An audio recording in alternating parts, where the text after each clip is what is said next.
Savitri, Book 10, The Book of the Double Twilight, Canto 1, The Dream Twilight of the Ideal, page 603.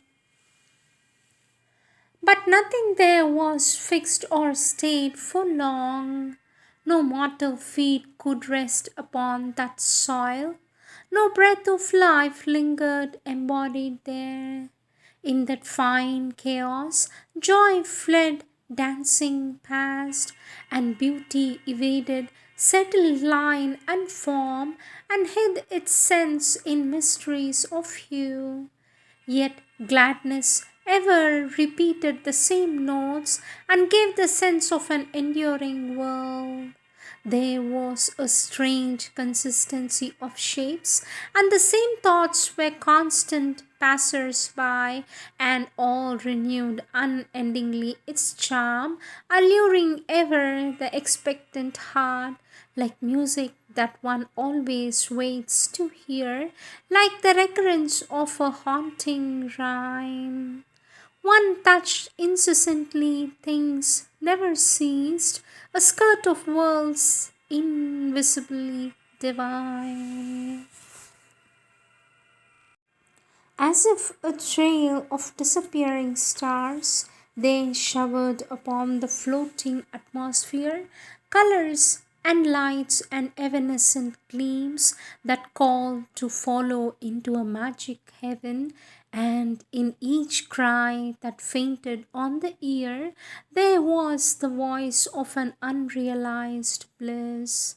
And adoration reigned in the yearning heart, a spirit of purity and elusive presence, of fairy beauty and ungrasped delight, whose momentary and escaping thrill, however unsubstantial to our flesh and brief even in imperishableness, much sweeter seemed than any rapture known, earth or all-conquering heaven can ever give. Heaven, ever young, and earth too firm and old, delay the heart by immobility. Their raptures of creation last too long. Their bold formations are too absolute. Carved by an anguish of divine endeavor, they stand up sculptured on the eternal hills, or quarried from the living rocks of God, win immortality by perfect form. They are too intimate with eternal things, vessels of infinite significances. They are too clear, too great, too meaningful. No mist or shadow suits the vanquished sight, no soft penumbra of incertitude. These only touched a golden hem of bliss, the gleaming shoulder of some godlike hope, the flying feet of acquisitive desires. On a slow trembling brink between night and day, they shone like visitants from the morning star, satisfied beginnings of perfection, first tremulous imaginings of a heavenly world. They mingle in a passion of pursuit, thrilled with a spray of joy, too slight to tire. All in this world was shadowed forth, not limned, like faces sleeping on a fan of fire, or shapes of wonder in a tinted blur, like fugitive landscapes painting silver mist. Here vision fled back from the sight alarmed, and sound sought refuge from the ear's surprise, and all experience was a hasty joy. The joys here snatched were half forbidden things, timorous soul bridles delicately veiled, as when a goddess's bosom dimly moves to first desire, and her white soul transfigured, a glimmering Eden crossed by fairy gleams, trembles to expectation's fiery wand, but nothing is familiar yet with bliss.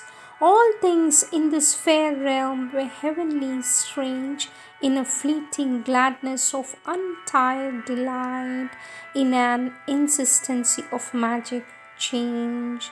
Past vanishing hedges, hurrying hints of fields, mid swift escaping lanes that fled her feet, journeying she wished no end, as one through clouds travels upon a mountain ridge and hears, arising to him out of hidden depths, sound of invisible streams, she walked besieged by the illusion of a mystic space, a charm of bodiless touches felt and heard, a sweetness as of voices high and dim, calling like travelers upon seeking winds, melodiously with an alluring cry, as of a music old yet ever new, moving suggestions on her heartstrings, dwelled thoughts that no habitant found, yet clung with passionate repetition to her mind, desires that hurt not, happy only to live, always the same and always unfulfilled, sang in the breast like a celestial lyre. Thus all could last, yet nothing ever be.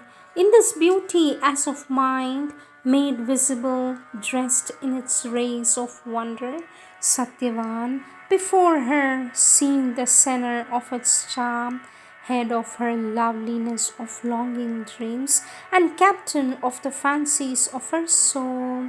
Even the dreadful majesty of death's face and its somber sadness could not darken nor slay the intangible lustre of those fleeting skies.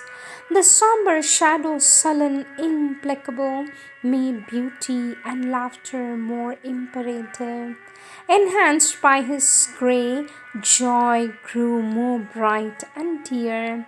His dark contrast edging ideal sight deepened unuttered meanings to the heart.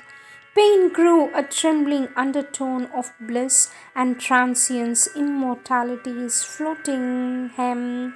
A moment's rob in which she looked some fair, its antithesis sharpening her divinity.